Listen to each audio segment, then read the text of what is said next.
Welcome to another episode of the PHNX Tailgate. Thursday Styles. Let's go, baby. Run that intro.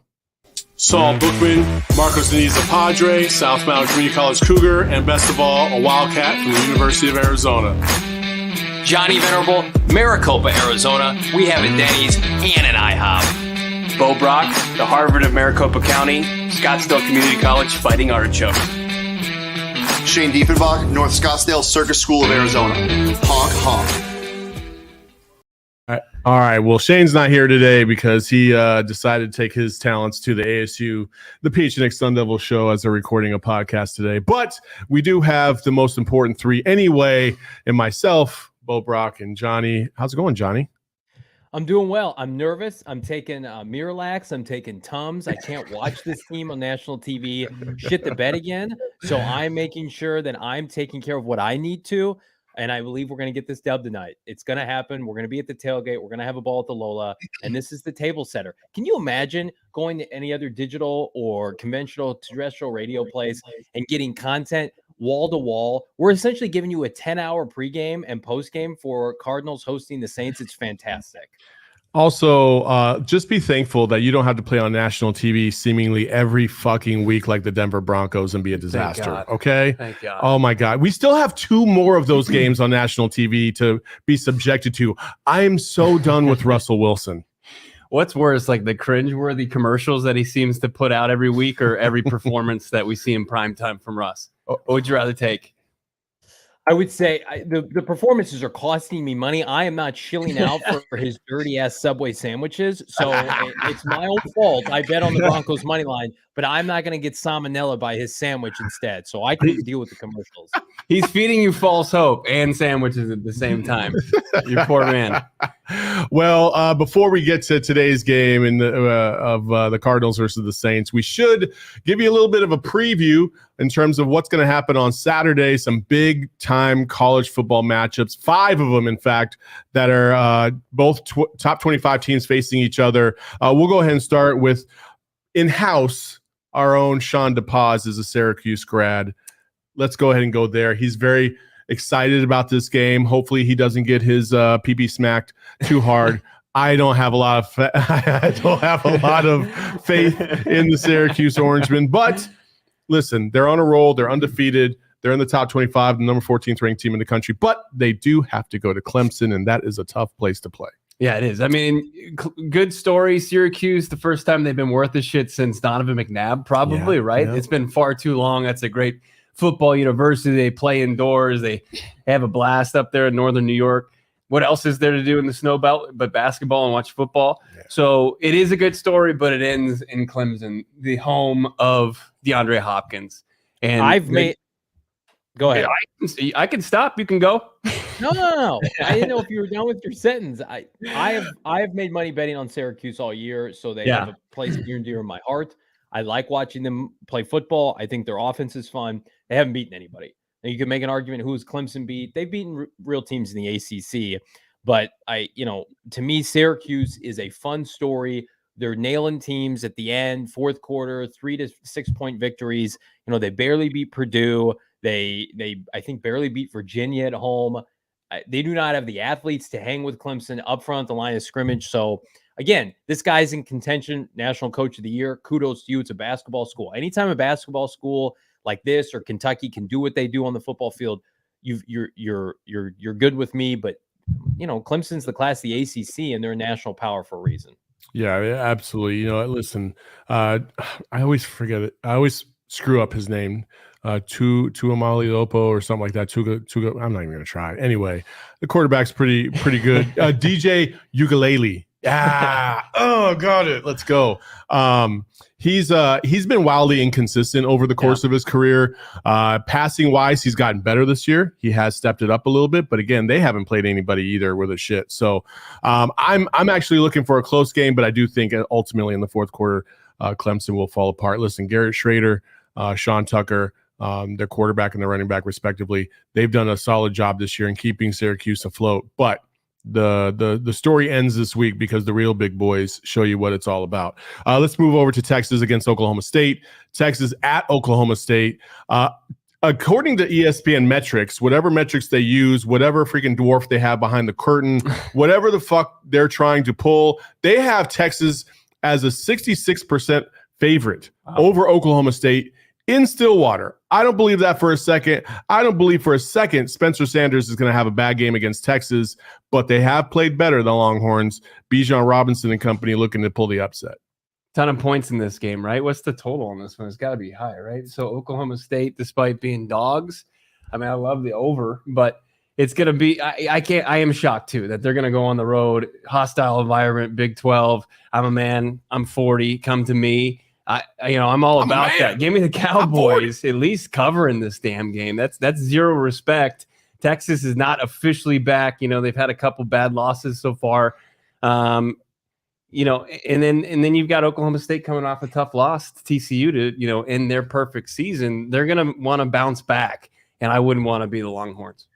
Oklahoma State was in control of that game. I think if they play 10 times, Oklahoma State beats TCU like 7 times. They have better quarterback play. I think the better head coach. Texas, we are just resting on the fact that they almost beat Alabama. An Alabama team that we feel like is a little bit fraudulent this year, not certainly the Alabama teams of years prior with Nick Saban. They have 2 losses on the year. This line is way too big. I'm taking easily Oklahoma State. You're taking the points with them. I'm potentially going to swallow it and go with the money line with Oklahoma State. You're at home. Texas, to me, you blew out a bad Oklahoma team that's clearly in transition, that may have a new head coach next year.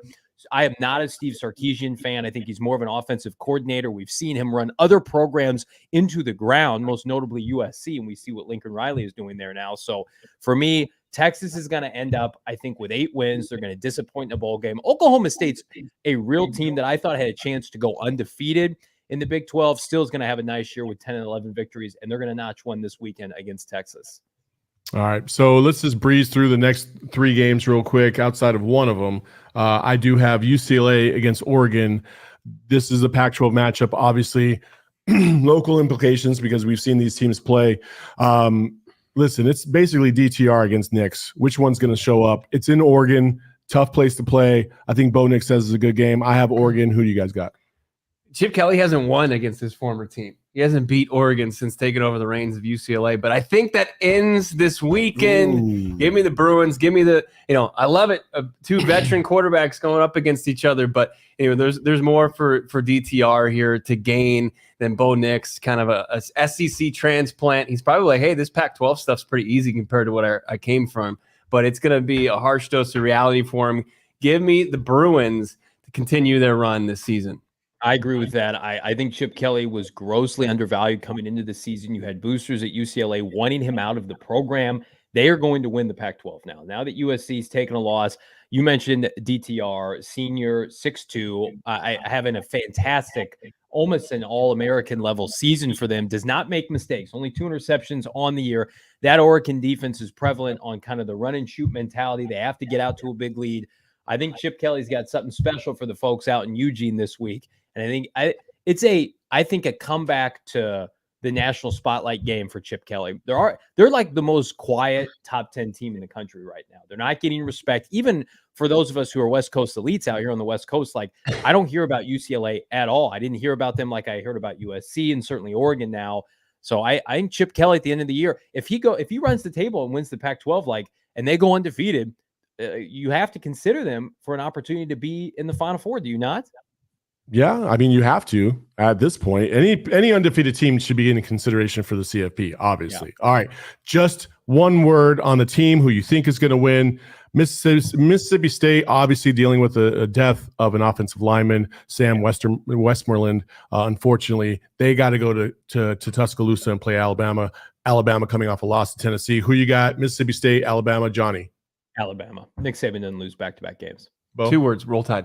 Okay. All right. I also have the Tide. And then finally, KState at TCU. It's the running game versus the passing game. We saw what TCU could do last week. We've seen what KState can do, especially how they handled Oklahoma earlier in the year. What do you got, Johnny? TCU. Horned Frogs. How dare you? How dare you, sir? How dare you? EMA all day long. Let's go. Cats in a letdown for the Horny Toads. Let's Look at this go. picture All of right. Max Duggan, by the way. Could they not hook up my guy with a better photo? That's a rough one. Retake that, my man. Was there like low pressure in the showers that day? What the hell happened? K-State, baby. Let's go. All right. And just so you all know, a couple weeks ago, and, it's really week 1 of the NFL season, these two frauds wouldn't let me rebound from a destruction that I put on these guys in our Underdog Fantasy Draft. If you haven't used the Underdog Fantasy Draft or Underdog app, you should very much do so. It's so much fun. You can take the hires or lowers on certain bets. You can do a fantasy draft with your buddies, like I did with these guys, and win some money and take their money. It's a win-win situation. You can't lose. I highly recommend it. And right now, for anybody that is doing this on the fantasy or I got to pull up this stupid ad read. You can search in the App Store, click on the link, show notes, sign up with the promo code PHNX, and Underdog will double your first deposit up to $100. That's Underdog Fantasy, promo code PHNX, and get into the action today. So Johnny and I were talking about this. You have to pound the DeAndre Hopkins higher lower on Underdog today. It was 5 receptions yesterday, and since we told our PHNX Cardinals viewers to hit it, it's up to 5.5, and that still seems low to me as far as receptions for DeAndre Hopkins. 5.5, that is just minuscule. He should breeze by 5.5 catches. He's going to play all the snaps tonight. I have a source, and my source is Tom Pelissaro telling everybody on Twitter he's going to play 100% of the snaps tonight. So if you don't think, buddy, we've been saying that all week. You need Tom Pelissaro to tell you that. I know. Bo Brock tells me I'll believe Bo Brock as well. Yeah, Bo Brock is Tom Pelissaro. Okay, that's right. You just worst haircut, but yeah. And then finally, obviously, we do so many things with our friends at Four Peaks. Enjoy some partying with us, if you will, especially next Friday when we go out to Four Peaks to enjoy the Coyotes home opener.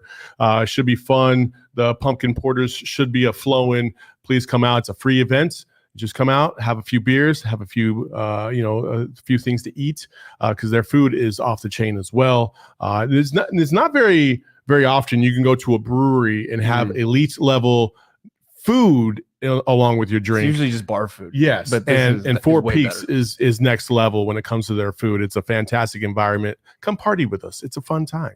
I told Bo's story on PHNX Cardinals earlier this week, Saul. I took my dad out for his birthday, and we had drinks at an undisclosed location. And I, against my better judgment, did not order Four Peaks to drink. And I had a different Oktoberfest and a couple ciders. And after drinking Four Peaks, like I become a little bit of a snob. Like I can't drink anything else. We have it on tap. We're very thankful to have it at the PHNX studios. I have it in my home because I purchase it regularly. So, I mean, you go Four Peaks, it's hard to go any other way. How come I'm not surprised you drink cider? Well, my wife drinks cider, and I was dabbling back and forth. You got your little White Claw too. He went to the Copa Corner Cider House. The Copa Corner Cider House, not even close to Four Peaks.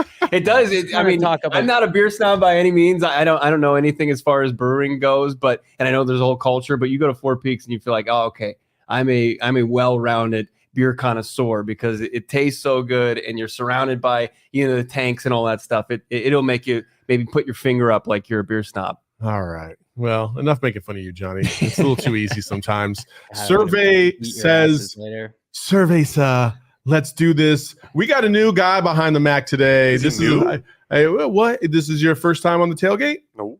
He's back. Jacob hasn't produced last year, and I produced it this year. It's like DeAndre Hopkins coming back to the fold. It's the first time this season that Jacob has produced our tailgate. Yes, it is. It's not. I don't Jacob used to do. I produced the first tailgate. He's big time. Jacob's big time now. Frauds. Was I ever not big time, Johnny?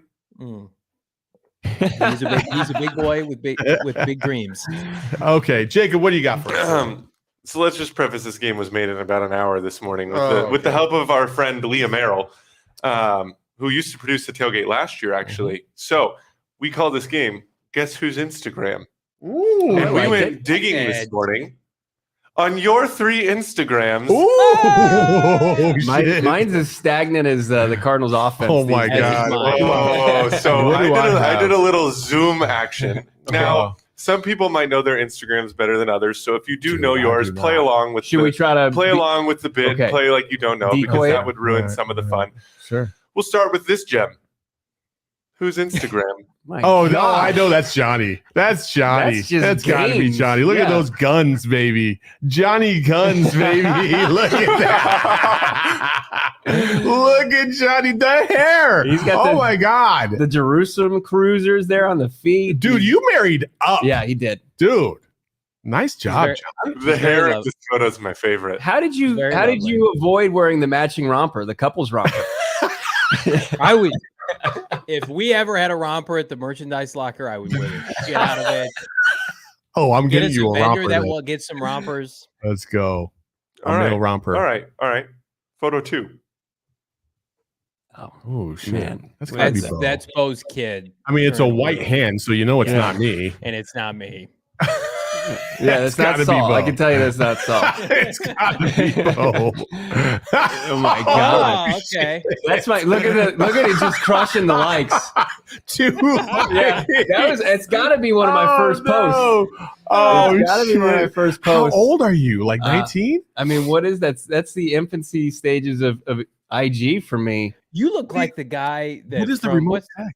I mean, that's my radio remote tech days. That's just me getting my start. Probably it has to be a decade ago. Wow, that's like crazy. A gem, right? That is a gem. That is a gem. Good Charlotte. Right. Remember what their lead singer looked like? I look like one of the Madden twins. Like. Yeah.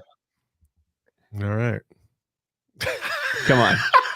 It's kind of hard to play this game when you have a color variance that is clearly. We did our best. We did our best. How am I supposed to even play along with this, Jacob? Like, I don't know who that black guy is.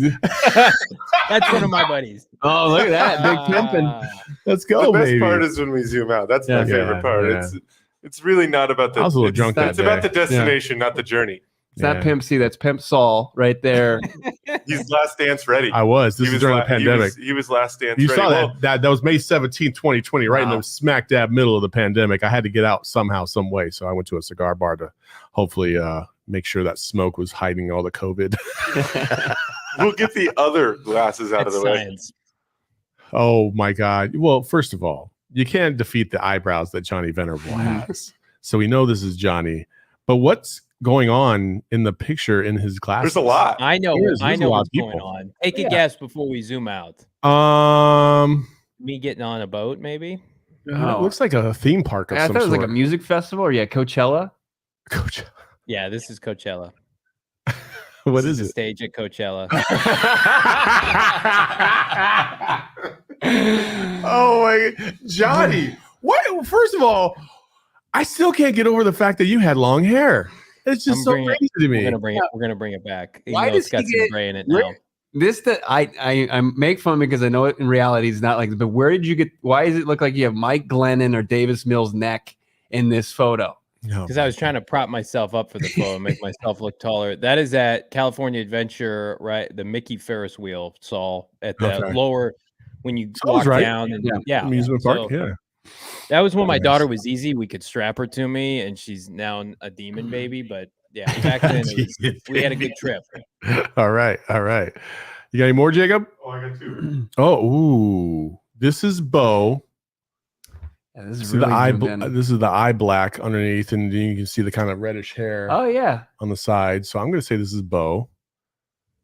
Yeah, I'm trying to remember what photo this might be. Playing a football game or something. This is me losing in Madden. No, it's me and my niece. The main event. I don't know why we're wearing eye black. We might have snuck some in. Laser tag. The caption is pure gold here. About to take out some 8-year-olds in quotations laser tag. Because why does laser need to be quotations? Because if you had a child, Jacob, you know that the laser in quotes is from Austin Powers. Laser. Yeah. If I had a child, would my child know Austin Powers? Okay. Right. You should have. Was I born in the Austin Powers era? When was I born, though? I don't know. That's sad that you weren't. 1996? 7. Okay. Oh, my God. All right. 7. Last one. Well, I know who this is. Well, I know who this is. Well, here's another problem with this is we're going in order with these pictures. Yeah, that's all right. You might crack the code. It's a first run. I like this segment, though. This is a good segment. Yeah. I can't wait to incorporate Shane. I can't wait to incorporate everybody else in this office. That's right. Yes. So Saul, right? Yes. It's a Fox Sports Arizona. Too many Long Islands. The third Long Island just hits different. Yeah. I remember that day. And having a good time. Again, this was during the pandemic. What the fuck else do you want from me? Okay. Happy 4th. All right. That was a good segment there, Jacob. I like that. That was very creative. We might have to steal that for Sunday as well. So, all right. Well, before we move on, listen, it's all about the Cardinals and Saints from this point forward, folks. So if you've stuck with us this far, thank you so much. We got all the boring shit out of the way. Now it's about the real deal. Thursday night football motherfucking thriller coming your way. We know there's going to be mad points all over the field. Hopefully. So let's get to it. The next segment, obviously, it's Tap That App. And we're going to talk about our bets because that's what we do on this show. We got props, we got locks, we got drops. Props for today, guys. I will start this off this week because my prop is a doozy on the DraftKings Sportsbook app. It's a fantastic little play. I have the D-Hop in quotation marks. I know you were trouble parlay going on right now. I've seen it. Oh yes, that means 8 receptions, 70+ receiving yards, and 1 touchdown today. If that all comes through, I forgot what the odds were on that. Let me double check real quick. Plus 625. Plus 625. I like that listen, last night I missed on a parlay that had Devin Booker and Luka. Devin Booker plus 25 points, Luka plus 30 points, and both of them had to hit 3 threes. And I missed out on it by 3 threes. That's it. Everything else I cashed in on. I need a rebound today, so I'm taking this parlay. A great game last night. That's tough, L. Bad beat there. It's Thursday night football. I love that you're going D-Hop heavy, but it's Thursday night football. It means you got to go defense. And the Cardinals' offensive line continues to be in shambles. I look at this pass rush from the Saints. Cam Jordan, Chandler product, am I right by saying that? He's from AZ, homecoming of sorts for Cam Jordan. I like the over on his sacks. It's plus 105. And if you want to add a little bit to it, Marcus Davenport, same thing. He's plus 145. So those are 2 players to look at as far as some props, some sack props for the Saints in tonight's Thursday night football game. I like where you guys are headed, and I think defense is going to reign supreme. But I've got the Johnny parlay, the 4-legged parlay, 4 picks plus 2,000, and I feel great about every leg of this parlay. Number 1, I do think we get an Alvin Kamara anytime touchdown because outside of maybe a Taysom Hill rushing touchdown, how are the Saints going to move the ball? And we saw last week the Cardinals susceptible to Kenneth Walker and his touchdown. So Kamara is leg 1. Leg 2 is, of course, anytime touchdown for DeAndre Hopkins. He is back. Those are my first 2 legs. The third leg, I think we're going to see an under 194.5 in passing yards from Andy Dalton. Cardinals secondary, borderline elite right now. They're missing all their weapons. And the last leg, over 69.5 receiving yards for D-Hop. So if you feel like D-Hop's going to have a big day, which I do, you're not a buyer in Andy Dalton, and you think Kamara's going to get his, parlay those together. $10 right now on DraftKings pays out $210 for that leg. Absolutely love to see it plus 2,000. All right. We got our props out of the way. Locks. Johnny, go ahead and start off with our locks. What's the one thing today that you know for sure is going to happen? I'm going to make money on DraftKings. That's my lock, and you can too. You can opt in right now on DraftKings. If you take opt-in money line bet on DraftKings at any point, if you think the Saints are going to win or the Cardinals, if they lead by 7 at any point, you cash out. I'm going to go Cardinals money line, kind of giving away my pick in the later segment. But even if the Cardinals don't win, I'm cashing out with DraftKings because I do think at some point the Cardinals are going to be up 7 in this game. So I'm dabbling on the Cards money line as my lock. Always dabbling. I think this is the time the Arizona Cardinals kind of get out to a fast start, right? We thought, hey, last week was the perfect opportunity against Seattle. They finally put points up in the first quarter, whole 3 whopping points. But if they do that, they have a chance to win the first quarter. They're -1 in the first quarter, like the Cardinals to beat the Saints. That's Cardinals -1. That's my lock for the first quarter. I love your optimism, guys. I really do. I really do. And I've been on the Cardinals train this whole season. If you go back and look at the tape, I picked the Cardinals in virtually in every single game this year. I think maybe Kansas City, I did not pick them, but obviously I was correct on that.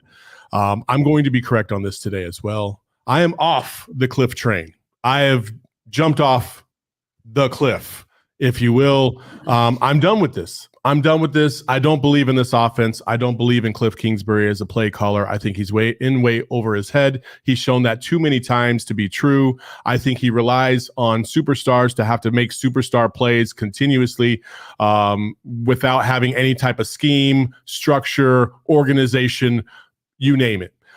So my lock is that the Saints are going to win somehow, some way, even though they have nothing to fucking show for it. I didn't believe that the Seahawks were going to be able to stop this Cardinals offense last week. I didn't think that was going to happen. I thought for sure this was going to be a get-right game, and I was so abhorrently wrong. It wasn't even close. I'm done. I'm absolutely done. So I'm taking the Saints. Taysom Hill's probably going to run for 250 fucking yards. He's going to throw for 25, and that 25 is probably going to be to Alvin Kamara out of the backfield for a touchdown. Like, it's just going to be one of those games. I have the Saints plus 2.5 today. I think that's wildly too low for them. I think they should be favored by 10 points. I have the Saints. That's the lock of the day. Bank it. You can tease it up on DraftKings, Saul Bookman, if you feel like the Saints are going to win. He's going to tease. Don't tease me. Here's what I'm dropping. Here's my drop of the week. Cards running game. I don't think is going to be very productive tonight. No, you think about no Rodney Hudson, Justin Pugh lost for the year. I don't even know who's going to be running the football. James Conner is questionable. I think he's 50-50 at best to play. Eno looked fine last week, but I do think the Saints are going to stack the box, force the Cardinals to be one-dimensional. Kliff, as we've seen, gets impatient with the running game, goes to the pass game sometimes too quick. So any kind of props relating to the Cardinal running game, stay away from.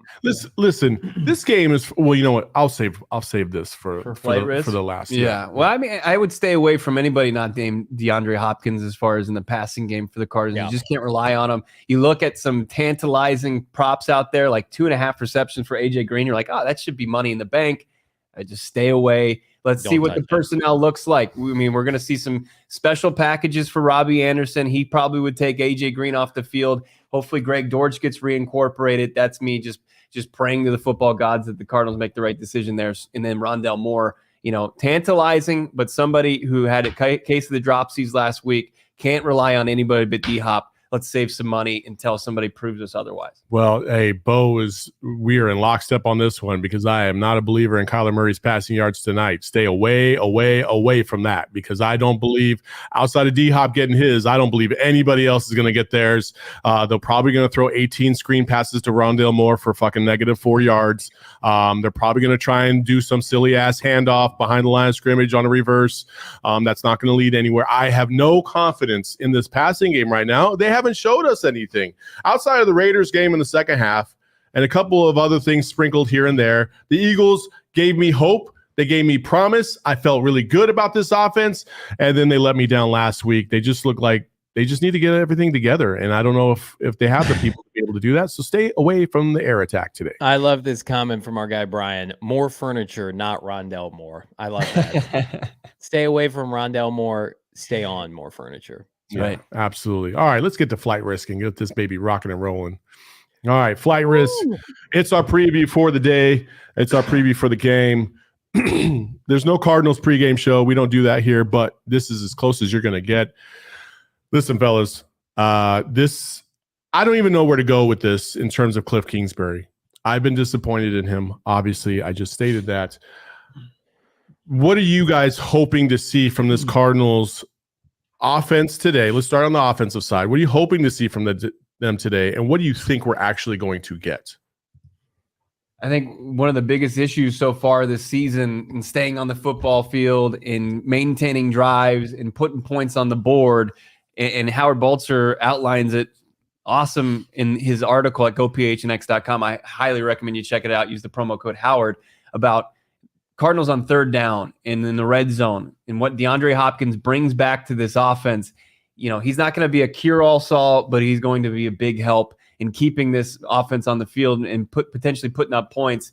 Give me, I think that's going to be huge for this team going forward. And if DeAndre Hopkins on third down can get open and make plays and move the chains for Kyler Murray and keep them out there, it's going to be huge. And it's going to pay dividends for this defense that has played the best football on this team since the second half against the Raiders. So if you can play some defensive football, stay on the field, win the time of possession, take the points when they're there, even if it's Rodrigo Blankenship attempting some field goals, this Cardinals team should still be in a really solid position given the injuries from the New Orleans Saints to win this football game. You just need to win. I mean, as far as Kliff Kingsbury, he needs to win this football game because if they drop to 2-5, everything else becomes a moot point. We're not talking about who this team can acquire before the trade deadline. We're not talking about anything else beyond what the hell are they doing at the head coaching position because they're not given a chance to succeed with Kliff at this point because he's been showered with offensive gifts and the offense continues to put up goose eggs for the most part.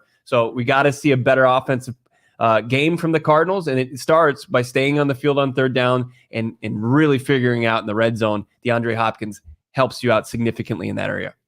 Well, we talked about it in PHNX Cardinals preview show yesterday. Check it out if you haven't already.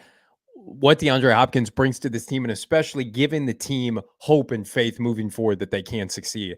If you come out tonight and don't utilize D-Hop to your fullest extent and leave it all on the table, empty the clip, as they say, then you're giving this defense no reason to continue to fight, in my opinion, because we've seen it time and time again. At what point does this defense, who's been fantastic over the course of the last calendar month, just wilter and just say, our offense can't do anything? If you give them hope in the form of DeAndre Hopkins tonight and just say, oh, yeah, we've got a Hall of Famer, number 10. He's back in the fold. He's the best at his position. He can help get us to where we want to be. We're believers again.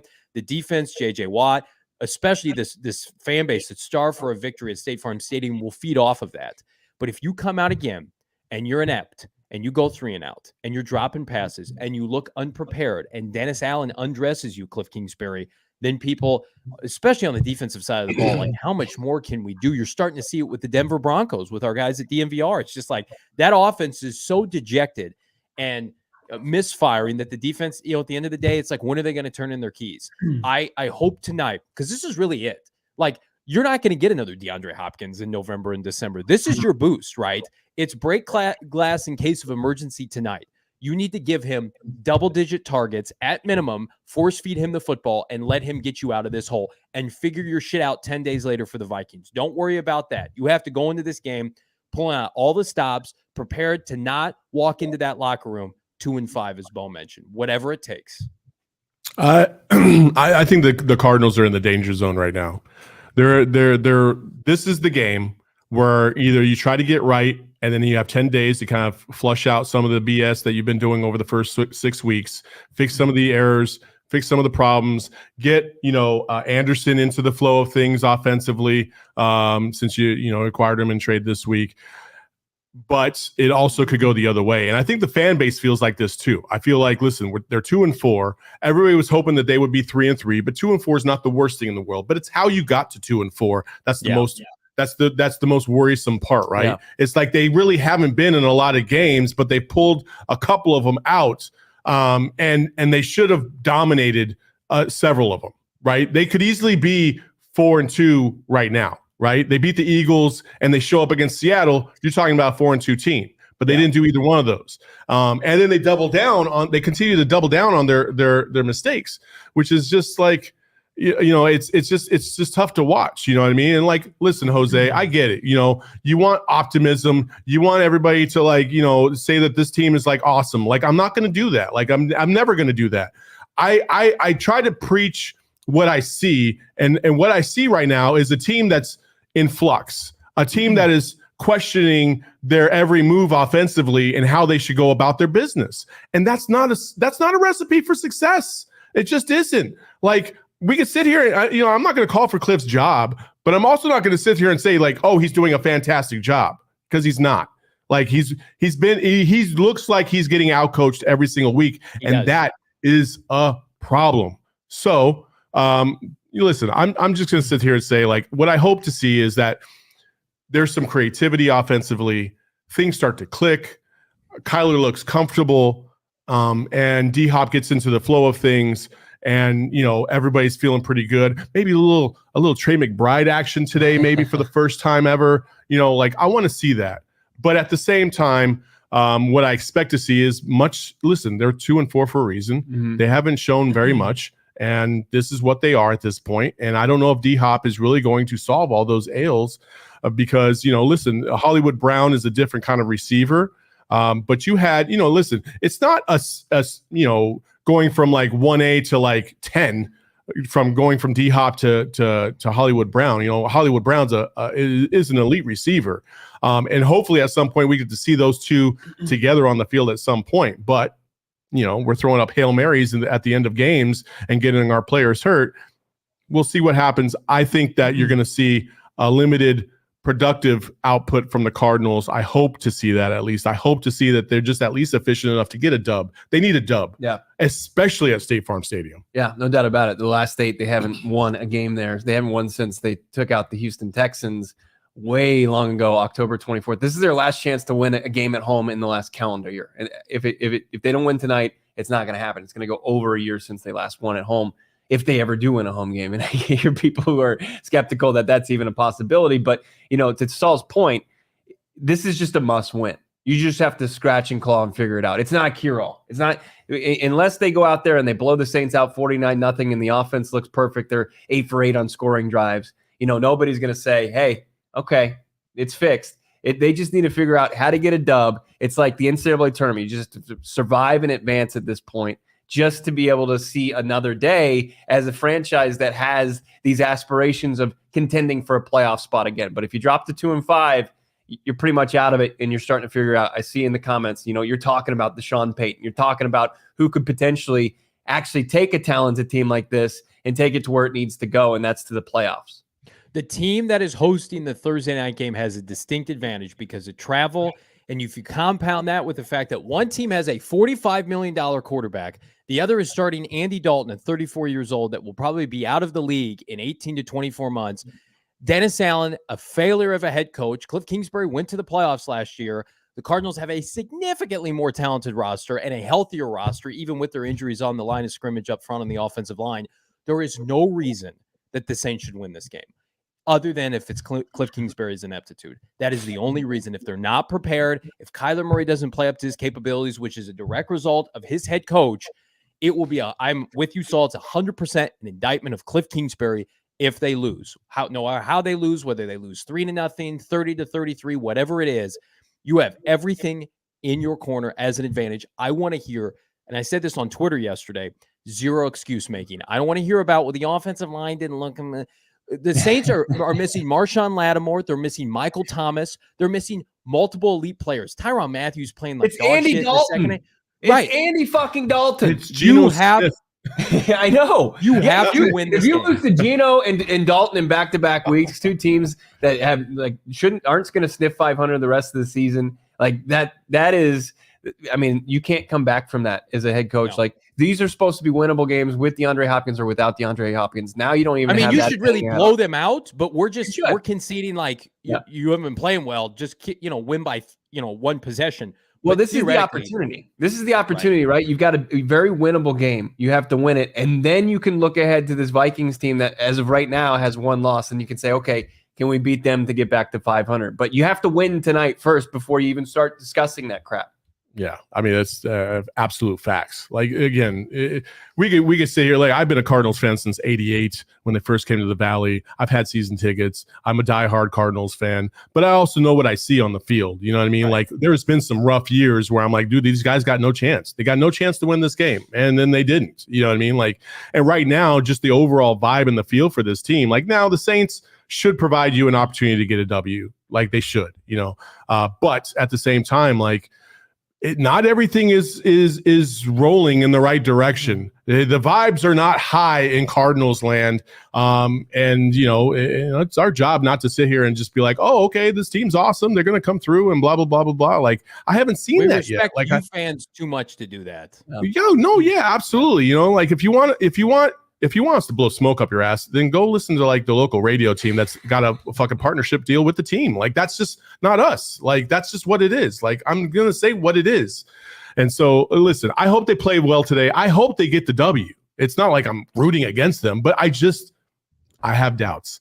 Just like everybody else in the chat does. Everybody's had doubts. Game since Dallas. And it's not just on Kliff. I know that it's not just on Kliff. Kyler has been inaccurate. He's overthrown plays. Like he missed a crucial play against the Eagles with Zach Ertz wide open down the field on a corner route. Like it's not just that, but that's just a microcosm of all the small little things that are going against this team right now that just are not lining up. And there's only so many holes in the boat you can plug in before it just completely sinks. And right now, it doesn't look so good for Kliff.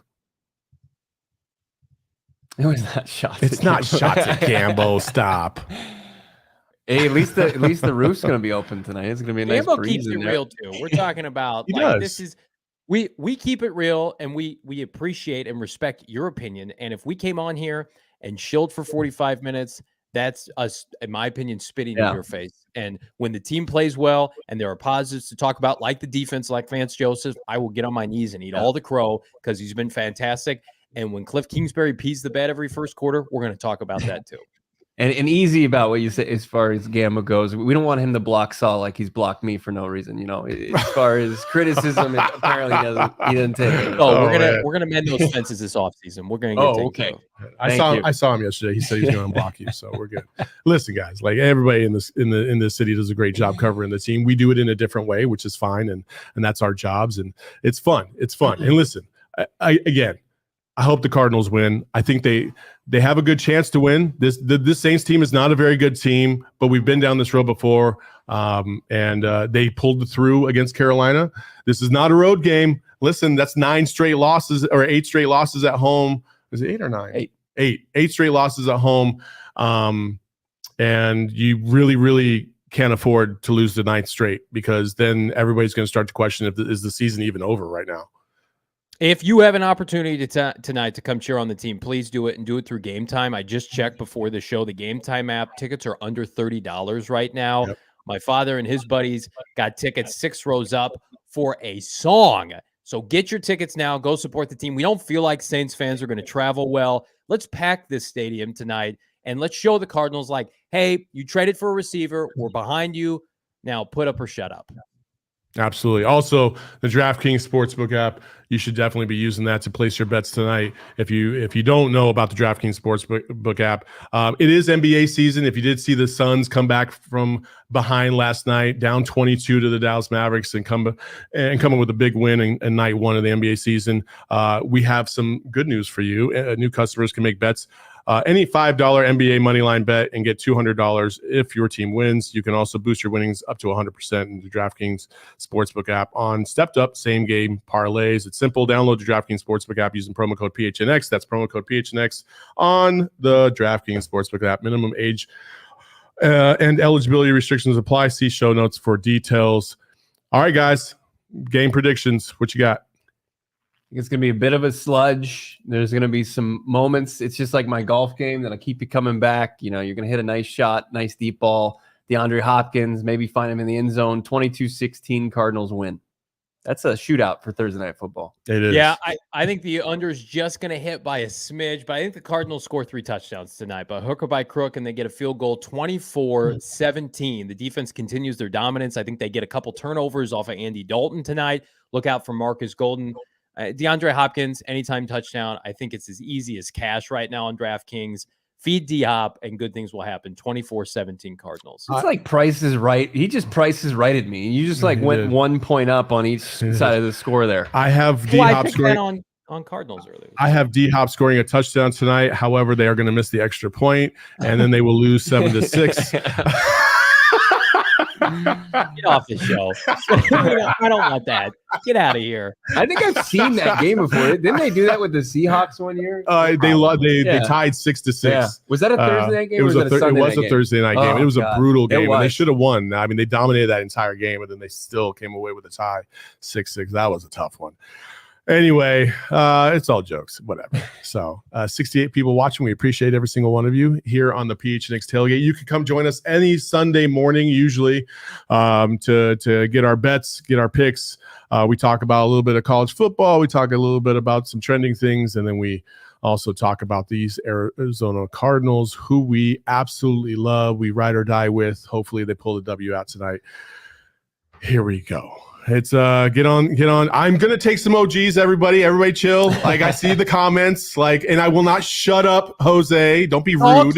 Saul keeps it real, and he's seen a lot of bad football, and we're seeing bad football right now. You should see how many times I come at Johnny for bad takes. Like, it happens all the time. So, like, nobody's immune to us. Okay, all right, so Saul's a fraud. End the show. Thank you so much for joining us on the PHNX tailgate. For Johnny Venerable, I'm Saul Bookman and Bo Brock. We'll see you on Sunday. Come to the Lola.